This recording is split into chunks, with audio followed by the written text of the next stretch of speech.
Batara Karang, ilmu Batara Karang itu. Jadi saat dia mau meninggal, dia bersemedi mendekatkan, kalau bahasa mereka yang menekuni ilmu itu, mendekatkan diri kepada Allah dengan cara bersemedi supaya bisa menghadap Allah, ruh beserta jasadnya. Bismillahirrahmanirrahim. Assalamualaikum warahmatullahi wabarakatuh. Teman-teman yang dirahmati Allah, kembali lagi dengan saya, kembali lagi dengan kami di channel Paguyuban Rahat. Pada kesempatan kali ini insya Allah kami akan membahas masalah menembus alam gaib menggunakan jasad. Mungkin seperti biasa, sebelum kita masuk ke pembahasan, jangan lupa subscribe, like, komen, dan share. Baik, terima kasih. Masuk ke pembahasan. Seringkali ada pertanyaan, khususnya ke saya pribadi, kita manusia yang berwadahkan jasad dohir, apakah bisa menembus alam halus atau alam jin menggunakan jasad? Karena mungkin banyak cerita, banyak yang sudah beredar, banyak orang terbawa ke dimensi lain beserta jasadnya, seperti itu. Nah, ini kalau berkaitan dengan keilmuan ya, kalau berkaitan dengan keilmuan itu sebetulnya tidak ada dan tidak bisa. Manusia yang berwadahkan jasad dohir kita bisa menembus ke alam halus atau ke alam jin. Tentunya ini berkaitan dengan mau kita sendiri, dengan keinginan kita sendiri menembus alam jin. Itu apakah bisa? Itu tidak bisa. Karena memang kita sudah mempunyai kodrat yang berbeda. Namun demikian mungkin banyak juga orang yang dilaporkan hilang atau mengakukan dia dibawa sebangsa halus atau sebangsa jin. Ini yang sering terjadi mungkin di area pantai, khususnya mungkin pantai selatan. Seringkali diceritakan ada orang yang dibawa makhluk halus lintas dimensi, tentunya ke dimensinya mereka ya, dimensi bangsa halus. Kalau berkaitan dengan hal yang seperti itu, ya mungkin saja mungkin ada yang demikian. Maksudnya orang tadi memang diambil, ditutupi, diselimuti dengan energi halus tadi, dibawa ke alamnya mereka kan begitu. Cuman hal-hal yang seperti itu tentunya harus kita harus kita dalami dulu, harus kita pelajari lebih dalam supaya kita tidak salah, dalam menyikapi sesuatu hal. Karena berkaitan dengan ini kan jasad kasar masuk ke dimensi halus itu kan sebetulnya kalau kita masuk ke logika sesuatu hal yang sangat tidak bisa dilogikakan atau bertentangan. Antara halus dengan kasar itu kan bertentangan. Namun demikian ya, kalau memang Allah berkehendak ya tetap saja tidak ada yang tidak mungkin. Namun berkaitan dengan keilmuan sendiri, ibarat kita belajar keilmuan, kita pengen menembus alam halus dengan jasad kita, itu sampai saat ini saya belum menemukan ada hal yang seperti itu. Karena memang untuk bisa menembus alamnya mereka ya tentunya kita harus bisa menyesuaikan frekuensinya mereka kan begitu. Begitu juga seperti kita melihat mereka. Untuk kita bisa melihat mereka itu kita harus bisa menyesuaikan frekuensi alamnya mereka. Baru kita bisa melihat wujudnya mereka kan begitu. Jadi bukan yang kita paksakan mereka itu wujud di dunia kita untuk bisa kita lihat, enggak seperti itu. Jadi kita yang menyesuaikan frekuensi mereka supaya kita bisa melihat wujudnya mereka. seperti apa wujudnya, bentuknya seperti apa, seperti itu. Nah, sama halnya berkaitan dengan yang tadi, dengan menembus alam halus dengan menggunakan jasad tadi. Namun demikian mungkin ada beberapa ajian, bukan ilmu ya, saya sebutnya ajian di zaman dulu itu memang ajian untuk mati beserta jasadnya. Jadi meninggal mati itu menghilang beserta jasadnya. Namun demikian sebetulnya itu tidak menghilang. Itu bisa diartikan juga berpindah dimensi.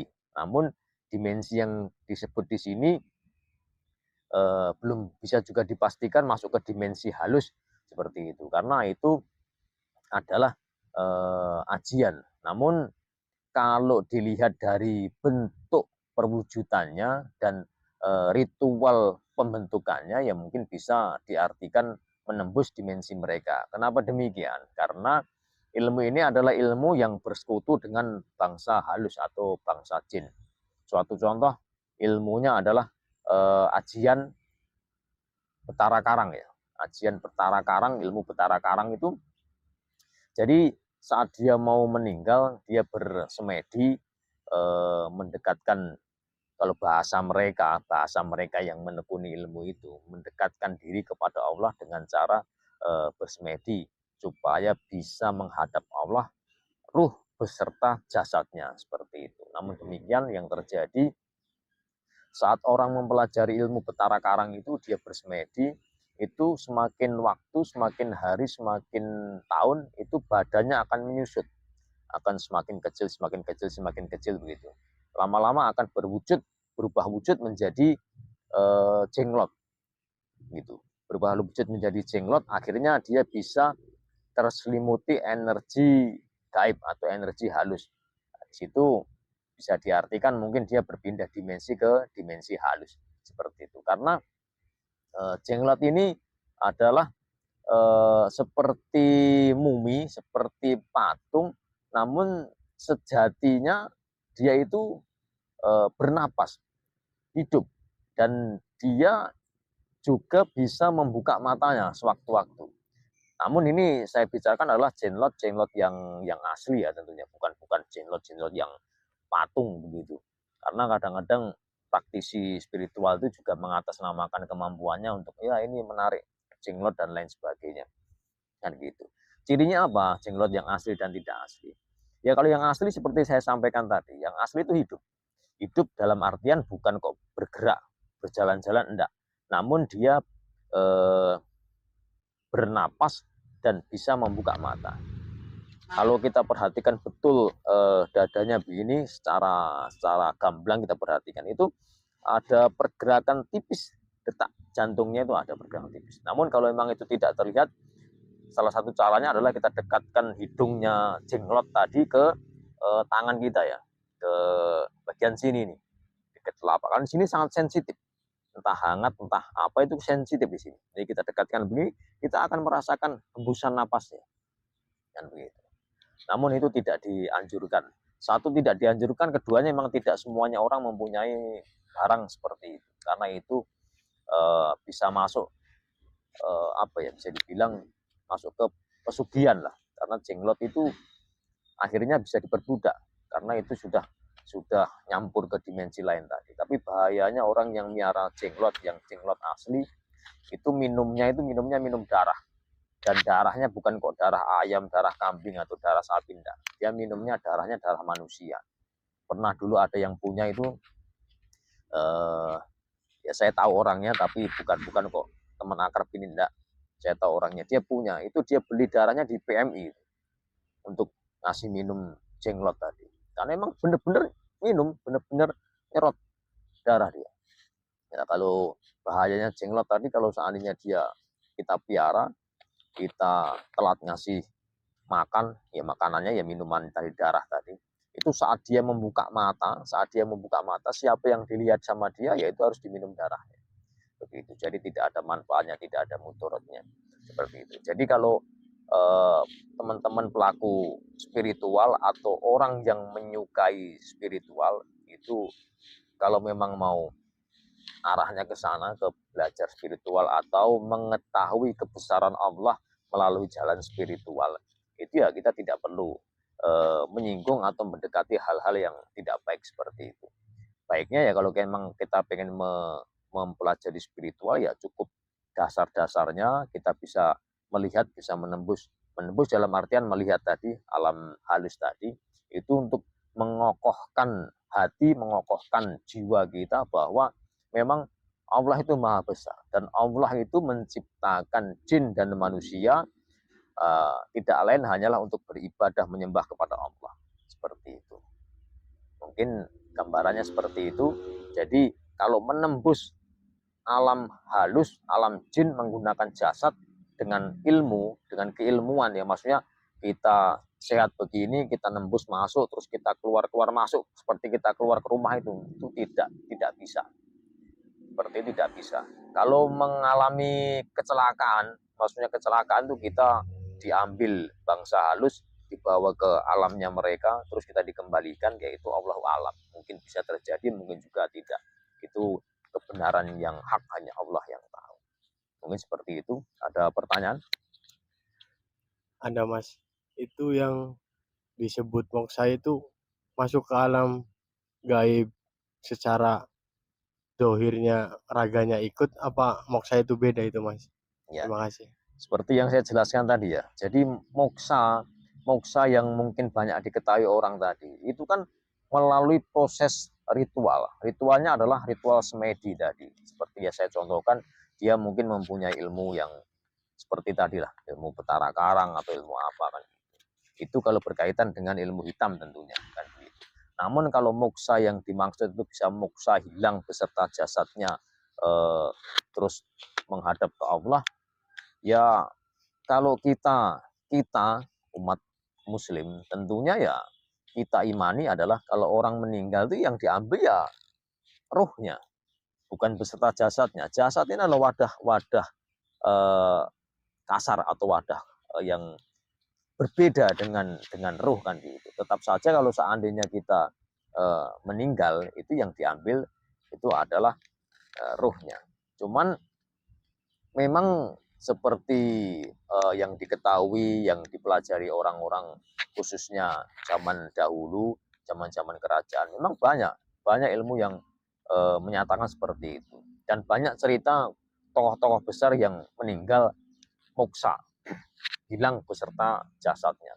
Namun kebenaran yang pasti itu ya kita tidak bisa memastikan, karena saat orang itu melakukan ritual moksa, itu kan juga tidak ada yang betul-betul menunggui dalam artian dia duduk di situ kita tunggui, terus saksi hidupnya, maksud saksi hidupnya saat moksa hilang itu kan juga tidak ada kan begitu. Nah, saat dia itu bersemedi, itu kan banyak hal yang bisa terjadi.